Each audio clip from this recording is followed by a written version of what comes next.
혈압도 정상이고 당뇨도 아닌데 소변에 단백질 좀 나왔다고 의사가 혈압약에다가 당뇨약까지 먹으라고 했다고요? 아닙니다. 의사가 돌팔이라서 필요 없는 약을 권한 게 아니라 신장이 흉터로 변하는 걸 늦추기 위해 최선의 방법을 제안해 드린 것일 수 있습니다. 오늘은 단백질이 왜 무서운지에 대해 알아보겠습니다. 단백뇨, 소변에 거품이 좀 많은 거 아니야? 정도로 알고 계시지 않나요?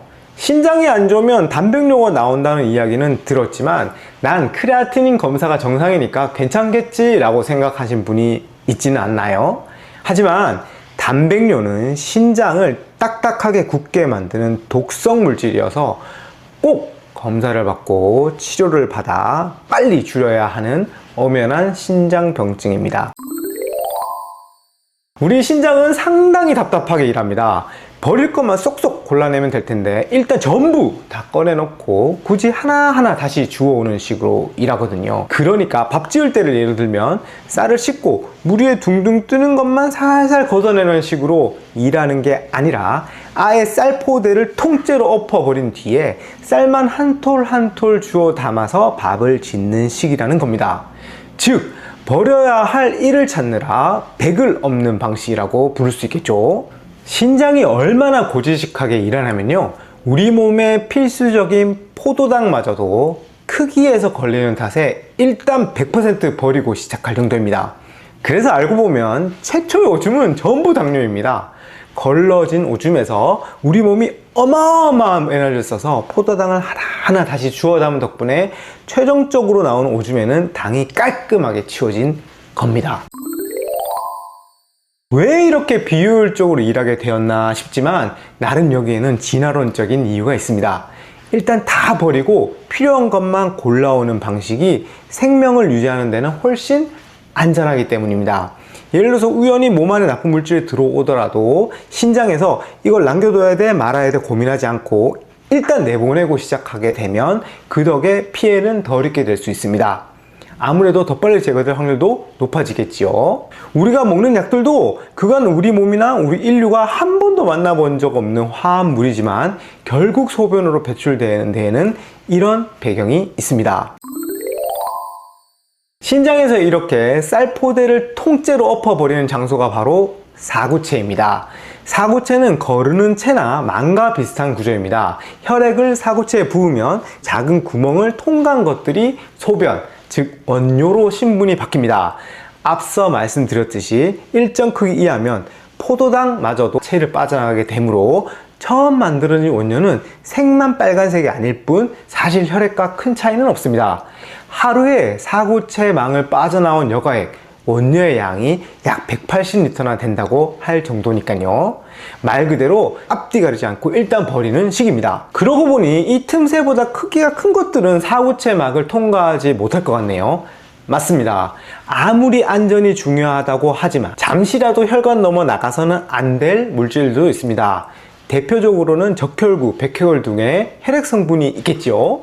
둘째로 오늘의 주인공 단백질도 있습니다. 한데 단백질은 세포와 비교하면 크기가 작아서 가끔은 사구체 구멍을 넘어가는 단백질도 종종 나오게 됩니다. 하지만 걱정 마십시오. 이렇게 벽을 넘어오는 단백질을 잡아오는 장소가 또 있습니다. 자, 다시 신장의 구조를 보면요, 사구체를 통과하니 구불구불한 관이 길게 이어진 것을 볼 수 있습니다. 이곳에서는 굉장히 많은 세포들이 사구체에서 엎여진 쌀포대에서 쌀만 한 톨 한 톨 주워오는 작업에 동원되고 있습니다. 이곳을 세뇨관이라고 부릅니다. 사구체와 세뇨관을 묶어서 네프론, 신단이라고 부르는데요. 보시면 알겠지만 세뇨관이 사구체보다 훨씬 길고 복잡하며 많은 부품을 차지하고 있습니다. 그래서 알고 보면 신장은 사실 오줌을 버리는, 거르는 기관이라 부르기보다는 오줌에서 필요한 걸 주워오는 기관이라고 해야 더 맞습니다. 앞서 사구체를 100% 통과했던 포도당이 다시 100% 재흡수되는 곳도 바로 이 세뇨관입니다. 나트륨이나 칼륨, 물, 요소 등도 몸이 필요한 만큼 재흡수하게 되어 있죠. 그런데 말이죠, 단백질의 재흡수는 이런 작은 분자들의 재흡수 과정과 비교하면 훨씬 복잡한데 자주 일어나지 않는 일이라서 그런지 은근히 주먹구구식으로 운영된다는 게 문제입니다. 그러니까 몸이 단백뇨에 대해서는 제대로 대응을 못한다는 게 문제입니다. 결론부터 말씀드리면 설계된 용량 이상으로 단백질을 재흡수하려다가 세뇨관 세포가 못 버티고 자멸하고 그 탓에 염증이 번져서 흉터가 만들어지면 그게 신부전이 됩니다. 즉 투석에 이르는 길에 단백뇨가 존재한다는 것이죠. 그래서 우리는 단백뇨가 확인되면 무조건 원인을 찾고 단백뇨 양을 최대한 감소시키는 노력을 기울여야 합니다. 재흡수 과정을 한번 비교해보면 제 말씀을 더 잘 이해하실 수 있을 것 같은데요. 포도당이나 나트륨 이온과 같은 작은 분자는 따로 흡수하는 통로가 잘 마련되어 있어서 문만 톡 열어줘도 그 사이로 쑥쑥 들어오게 되어 있습니다. 그런데 단백질은 일단 크기가 커서 이런 통로로는 진입을 할 수가 없습니다. 그래서 단백질은 마치 세포가 콜레스테롤을 저요하고 받아들이듯 세뇨관 세포가 단백질을 몸 안으로 꿀꺽 집어삼켜줘야 재흡수가 이루어질 수 있습니다. 이걸 리셉터 메디에이티드 엔도사이토시스라고 부르는데요. 그런데 말이 쉽지 세포가 지나가는 단백질을 붙잡아서 꿀꺽 포식한다는 게 그렇게 간단한 일이 아닙니다. 게다가 웬만하면 사구체에서 알아서 잘 걸러지니까 세뇨관 입장에서는 단백질을 만나는 일이 굉장히 드뭅니다. 그러다 보니 소화 용량도 무척 작습니다. 삼켰다고 끝난 게 아니라 소화를 시킨 다음에 다시 내보내줘야 되는데 아직 소화도 끝나지 않았는데 여전히 소변에 단백질이 계속 있으면 세포가 위기 상황임을 감지합니다. 맞습니다. 이렇게는 못 살겠다 신호, 인터루킨 베타 신호가 여기에서도 나옵니다. 앞서 말씀드렸다시피 이 신호는 이러다가 내가 못 버티고 죽을 것 같으니 얼른 와서 여기 흉터라도 만들어야 해 라는 요청 신호라고 생각하셔도 됩니다. 하기야 못 버티겠다고 무책임하게 자기만 쏙 죽고 자리가 텅 비어버리면 그 틈으로 오줌이 몸 안으로 줄줄 들어올 수 있는 일 아닙니까? 우리 몸의 세포는 책임감이 강해서 빈자리가 나면 어떻게든 메꿔서 구조라도 유지시키려고 하는 기특함이 있습니다. 이렇게 단백질 처리를 포기한 세뇨관 세포들이 흉터가 되는 과정을 세뇨관 간질 섬유화라고 부릅니다. 다른 질환도 마찬가지지만 이 세뇨관 간질 섬유화가 만성 신장병의 핵심입니다. 보통 신장이 나빠졌다는 걸 거르는 체나 망, 즉 사구체가 망가지고 그 틈이 벌어져서 중요한 게 줄줄 새어나오는 걸 상상하시지만 사실은 그게 아닙니다. 앞서 말씀드렸듯 신장은 버리는 기관이 아니라 필요한 걸 주워오는 기관이기 때문에 줍는 세포들이 줄어드는 게 신장 기능 저하의 핵심입니다. 그래서 의사들은 많이들 알고 계신 신장 기능의 지표 혈중 크레아티닌의 상승보다 단백뇨, 미세 알부민뇨의 검출을 더 긴급한 위험 요인으로 생각합니다. 그리고 반대로요, 단백뇨는 나오지만 아직 크레아티닌은 오르지 않았다면 늦지 않았다. 신장을 공격하는 독성 물질 단백뇨를 빨리 줄여주면 우리 기특한 신장은 충분히 복구될 수 있습니다.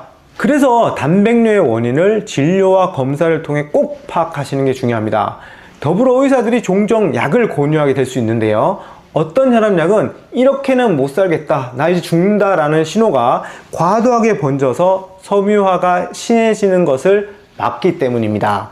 그래서 혈압이 정상, 아니 설사 낮더라도 단백뇨가 심하면 혈압약을 권유받으실 수 있습니다. 돌팔이라고 욕하지 마시고 처방받으셨다면 꼭 드셔야 합니다. 특정 당뇨약도 비슷한 기전입니다. 당뇨가 아니더라도 단백뇨가 있다면 당뇨약을 쓰자고 말씀하시는 선생님이 계실 겁니다.